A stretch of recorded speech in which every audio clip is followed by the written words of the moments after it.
Bonjour à tous. Alors je vous invite à ouvrir vos Bibles à Ésaïe chapitre 12, qui est page 452 des Bibles que vous avez. Donc, Ésaïe 12, je vais lire le texte. Ce jour-là, tu diras, je te célèbre, Éternel, car tu as été irrité contre moi. Ta colère s'est détournée et tu m'as consolé. Dieu est mon sauveur. Je serai plein de confiance et je n'aurai plus peur, car l'Éternel, oui, l'Éternel est ma force et le sujet de mes louanges. C'est lui qui m'a sauvé. Vous puiserez avec joie de l'eau aux sources du salut, et vous direz ce jour-là, célébrez l'Éternel, faites appel à lui, faites connaître ses actes parmi les peuples, rappelez combien son nom est grand. Chantez l'Éternel, car il a fait des choses magnifiques, qu'on les fasse connaître sur toute la terre. Pousse des cris de joie, exprime ton allégresse, habitante de Sion. En effet, il est grand au milieu de toi, le Saint d'Israël. Je vous invite à la prière pour nous préparer à la prédication. Seigneur notre Dieu, nous venons d'entendre ta parole, qui est la parole de vie.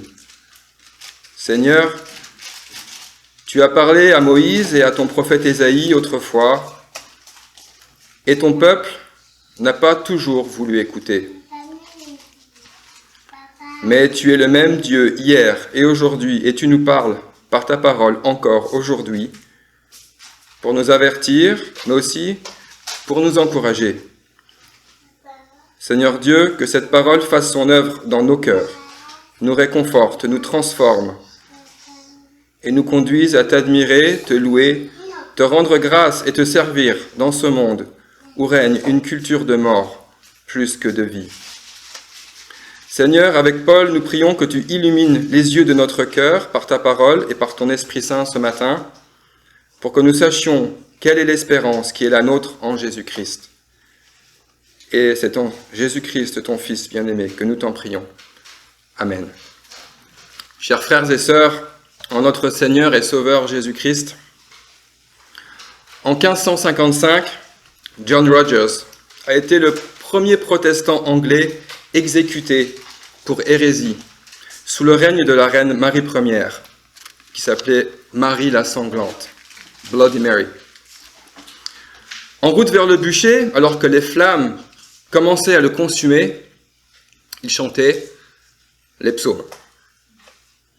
Il avait attendu sa mort avec joie. Et le XVIe siècle a connu son lot de troubles religieux, si vous connaissez votre histoire.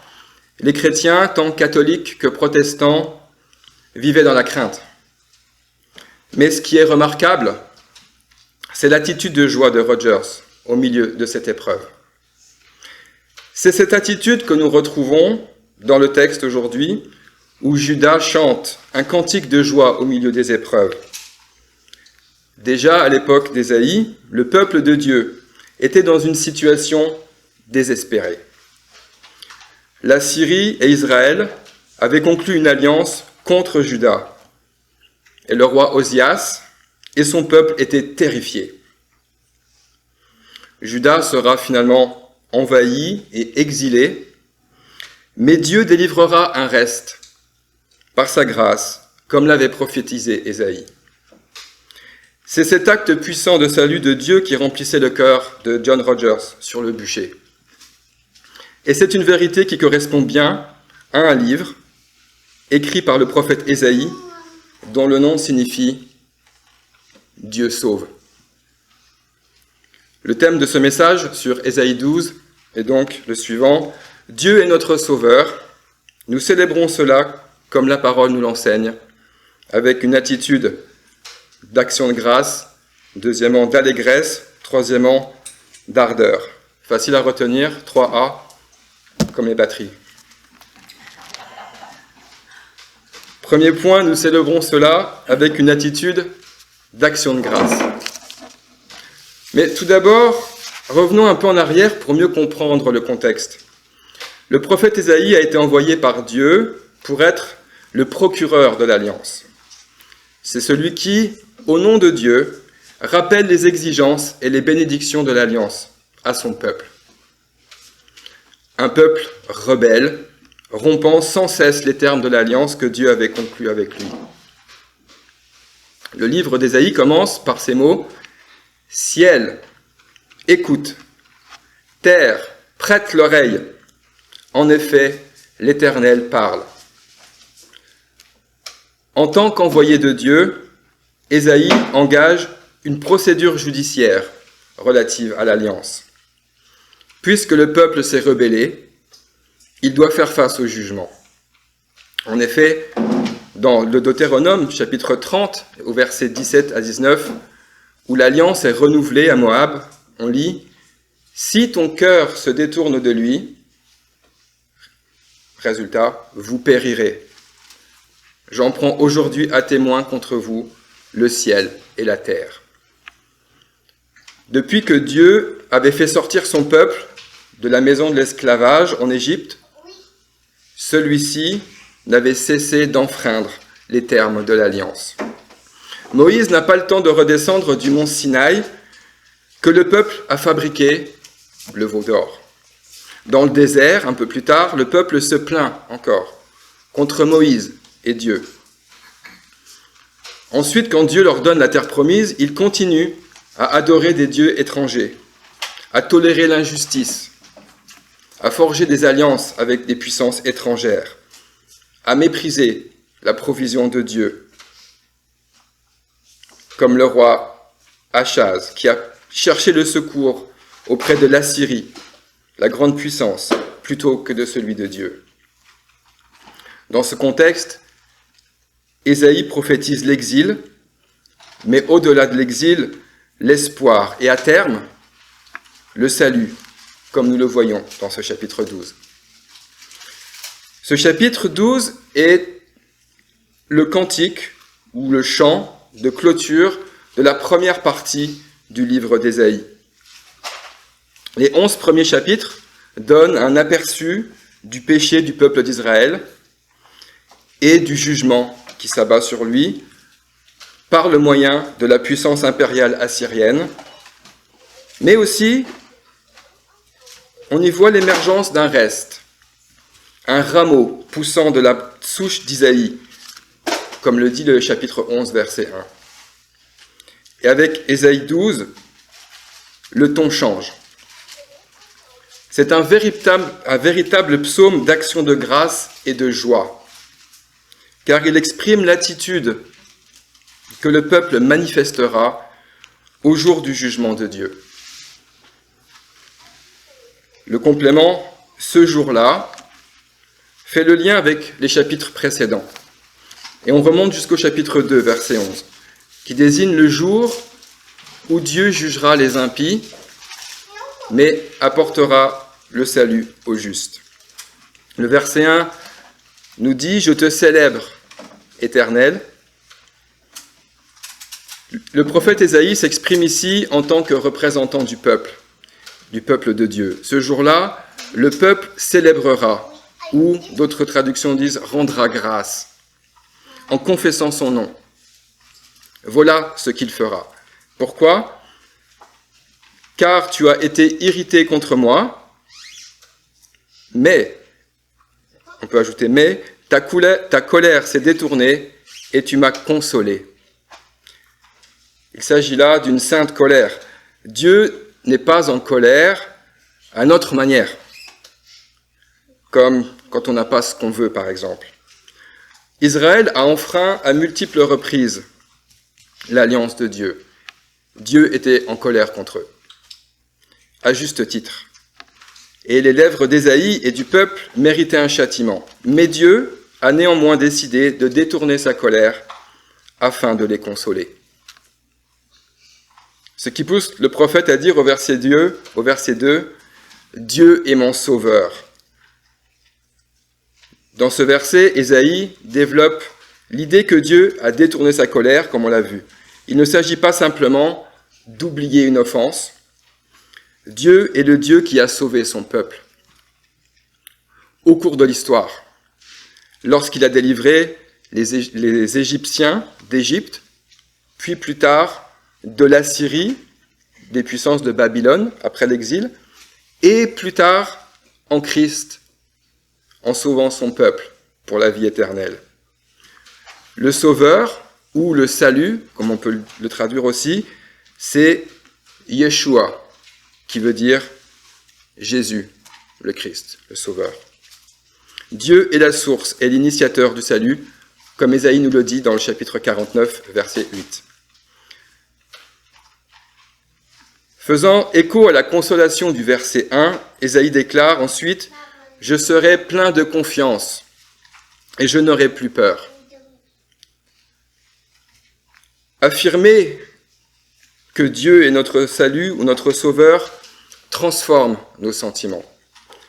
Fini l'anxiété, fini la peur, place à la confiance. Pourtant,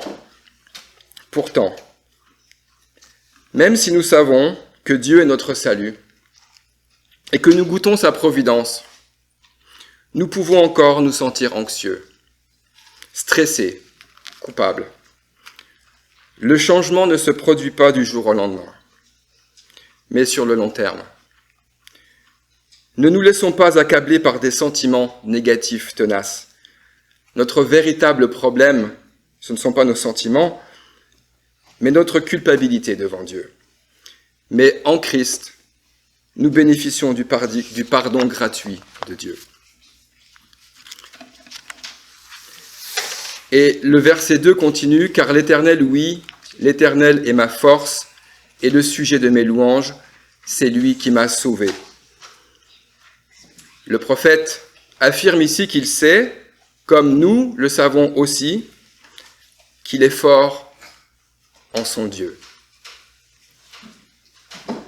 Seul Dieu nous donne la force. Il est le sujet de mes louanges, qui reprend le même mot au verset 5 qui dit « chanter ». On a l'idée de chanter les louanges. Et un commentateur exprime le sens de ces mots ainsi « Dieu accorde tellement de bonté à son peuple dans le but de l'inciter à accomplir son devoir de reconnaissance pour chanter ses louanges. » L'expérience d'Ésaïe est celle d'Israël, et EST, et celle d'Israël, mais aussi la nôtre, comme peuple de Dieu aujourd'hui. Concernant notre condition humaine, nous devons encore faire face au péché, à la misère, à la faiblesse, à la culpabilité. Comme Israël, nous enfreignons aussi sans cesse les termes de l'alliance. Le Dieu saint aurait toutes les raisons d'être en colère contre nous. Mais en Christ, il nous a pardonné et accepté. Nous devons donc cultiver une attitude de reconnaissance, un esprit de gratitude pour qui est Dieu et pour ce qu'il a fait pour nous. La question numéro 2 du catéchisme de Heidelberg dit, ceux qui étudient le catéchisme sauront la réponse, « Combien de choses dois-tu savoir pour vivre et mourir dans cette heureuse assurance ?» 3. D'abord, combien sont grands mes péchés et ma misère? Ensuite, comment j'en suis délivré? Enfin, quelle reconnaissance je dois à Dieu pour cette délivrance. Frères et sœurs, rendre grâce à Dieu pour sa délivrance est une attitude que nous devons intentionnellement cultiver. Premièrement, cela nous préserve de l'ingratitude, comme si Dieu nous devait quelque chose. Deuxièmement, cela montre que nous croyons pleinement à la promesse du salut, qui nous délivre de notre état de misère. Troisièmement, c'est une expression de notre louange à Dieu et de notre joie. Ce qui nous mène à notre deuxième point. Donc on a vu qu'on célèbre le fait que Dieu est notre sauveur avec action de grâce. On le célèbre aussi avec une attitude d'allégresse, ou on peut l'exprimer par le mot de la joie aussi. Le verset 3 nous dit « Vous puiserez avec joie de l'eau aux sources du salut ». Vous avez vu ici, on change de personne. Le prophète s'adresse maintenant à la communauté. Il utilise le pluriel « vous puiserez ». Son message ne s'adresse pas seulement à chaque individu pris individuellement, mais aussi au peuple de Dieu dans son ensemble. Ésaïe confirme ici la promesse de rédemption pour le peuple. Le salut de Dieu est une source qui jaillit sans cesse, d'où nous pouvons puiser de l'eau en abondance. L'eau représente tout ce qui est nécessaire à la vie. Elle nous est donnée par la bonté imméritée de Dieu. Et métaphoriquement, nous avons soif et sommes desséchés spirituellement. Nous avons donc besoin de ce que Dieu nous donne. Ésaïe 12 est parfois appelé le chant de la rédemption. Vous comprenez pourquoi dans le contexte d'Israël. Ou le chant du second exode. Vous vous souvenez le premier exode d'Égypte? Là, c'est le second. L'eau est un thème récurrent dans le récit de l'exode. Avec l'armée du Pharaon à ses trousses, le peuple hébreu est sauvé en traversant la mer Rouge. Mais une fois dans le désert, il murmure et boit les eaux amères de Mara. Avant de se tourner vers les sources d'Élim, on voit l'eau tout au long. Dieu leur fournit de l'eau jaillissant du rocher. Et le salut de Dieu suscite la joie du peuple, comme le rapporte Exode 15, que nous avons lu tout à l'heure. « Je chanterai en l'honneur de l'Éternel, car il a fait éclater sa gloire. Il a précipité le cheval et son cavalier dans la mer. L'Éternel est ma force et le sujet de mes louanges. C'est lui qui m'a sauvé. » Et vous avez remarqué, la prophétie d'Ésaïe s'est réalisée. Les peuples d'Israël et de Juda seront conduits en exil parce qu'ils n'avaient pas fait confiance à leur Dieu. Mais un reste reviendra. Le rameau poussant de la souche d'Isaïe. C'est ainsi que le peuple d'Israël a connu le commencement de son salut. Désormais, ils doivent puiser l'eau des sources du salut avec joie, contrairement à ce qu'ils avaient fait autrefois en refusant l'eau de Siloé, comme on peut lire un peu plus tôt dans Ésaïe, au chapitre 8, verset 6, qui fait référence à un ruisseau à Jérusalem, symbolisant la provision de Dieu, une provision sereine et continue, qui nous rappelle la provision de Dieu comme c'est rapporté dans 2 Chroniques, chapitre 32, verset 30. Donc on voit que cette idée, elle est ancrée très profond dans l'Ancien Testament. Et le peuple avait méprisé ce ruisseau d'apparence modeste, pour se tourner vers les eaux puissantes de la Syrie, leur puissant voisin appelé à la rescousse, mais qui a fini par les envahir. Mal leur en a pris. Si Dieu a sauvé Israël à l'époque, initiant son salut, il est le salut complet en Christ pour nous, croyants du Nouveau Testament. Les sources, c'est le Christ, en qui tous les bienfaits nous sont accordés, car comme le dit Jean chapitre 1 verset 16, nous avons tous reçu de sa plénitude et grâce sur grâce. Dieu est le Dieu de l'alliance, Yahvé. Comme membre de cette alliance, chaque fois que nous ressentons un besoin, nous nous tournons directement vers le Christ, qui est la source. Et nous le faisons avec joie, avec délice, avec enthousiasme, et non à contre-cœur. Frères et sœurs, vivre dans l'allégresse avec le Christ ne signifie pas vivre dans un état d'euphorie constante, être sur un petit nuage en permanence, comme on pourrait penser. Cette joie n'est pas un sentiment, mais la certitude que seul le Christ peut pourvoir à tous nos besoins. Dans Jean chapitre 7, au verset 37 et 38, Jésus a dit « Si quelqu'un a soif, qu'il vienne à moi et qu'il boive.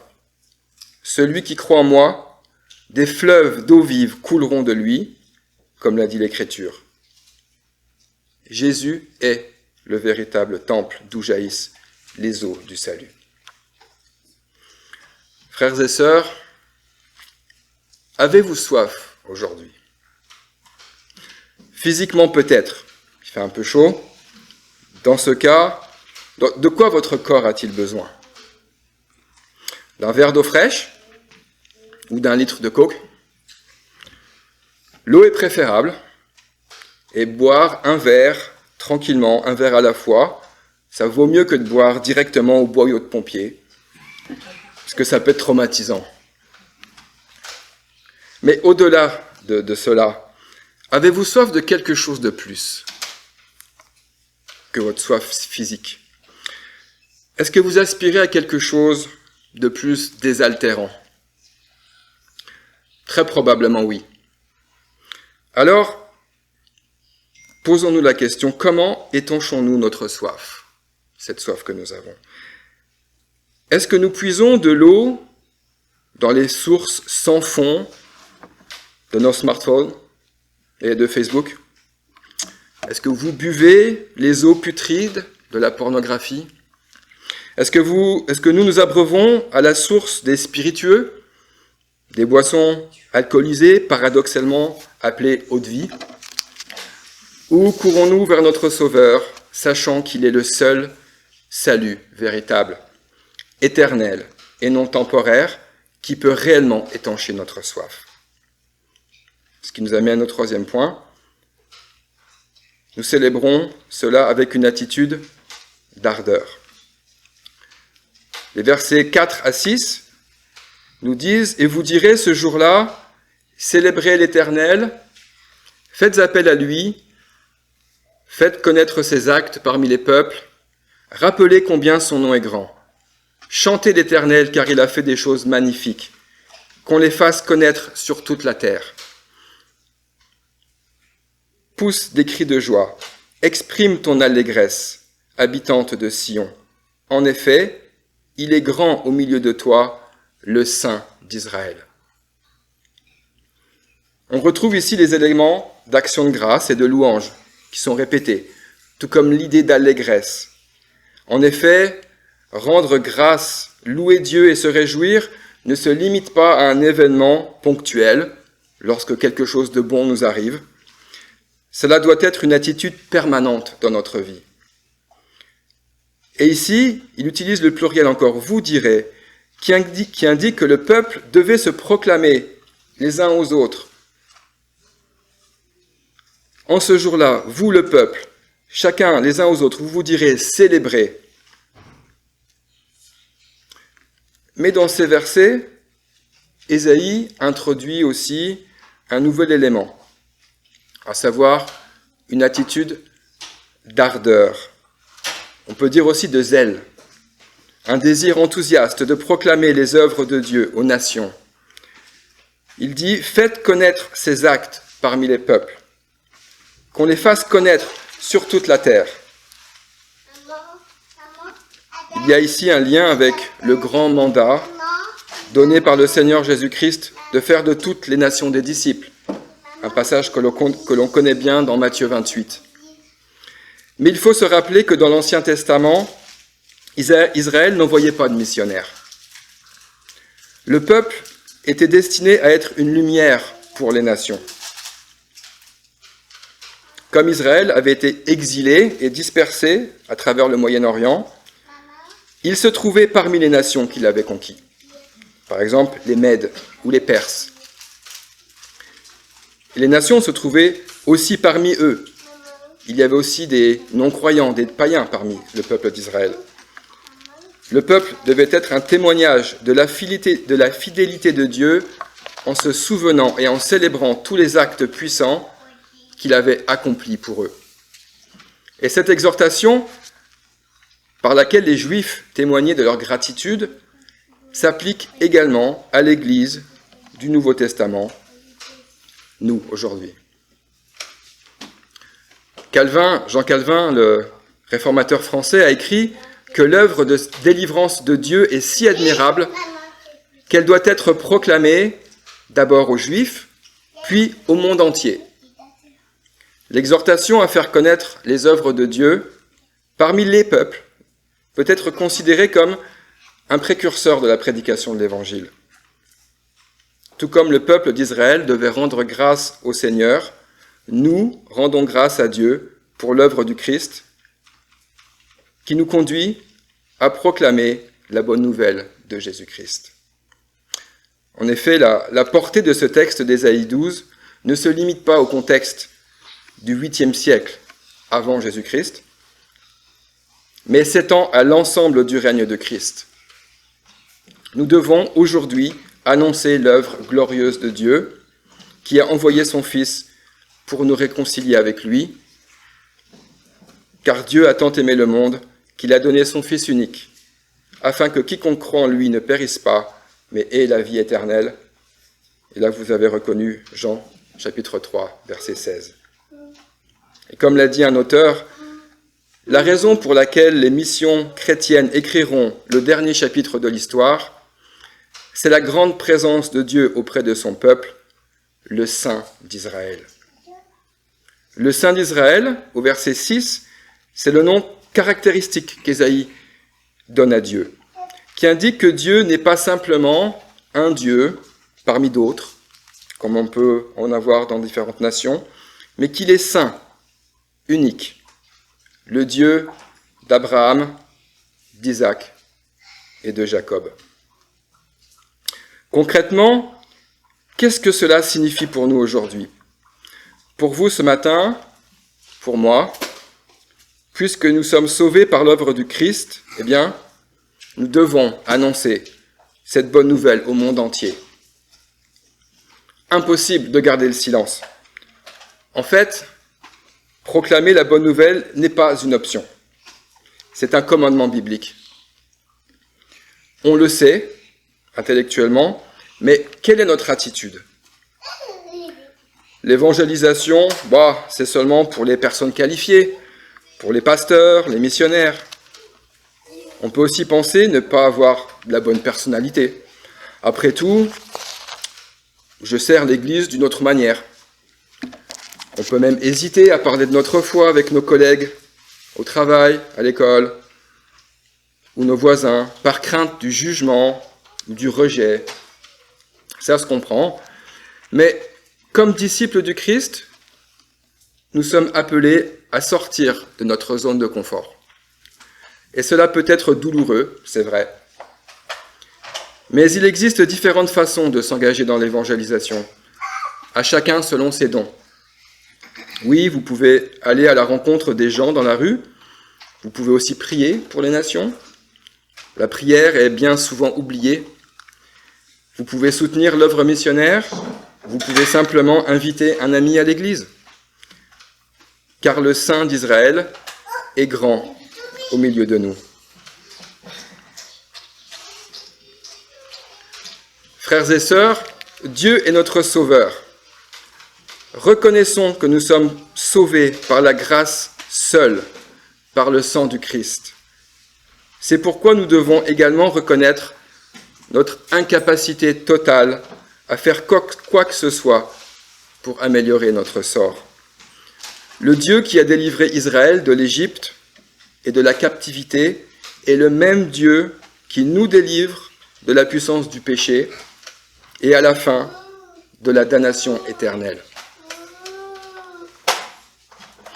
Tout comme pour Ésaïe et le peuple de Dieu d'autrefois, notre seule réponse est de glorifier Dieu, de le remercier pour qui il est et de crier de joie en proclamant son nom et ce qu'il a accompli, jusqu'aux extrémités de la terre, jusqu'au retour du Christ, même dans des circonstances difficiles, comme dans le cas de John Rogers, qui chantait les louanges de Dieu sur le bûcher.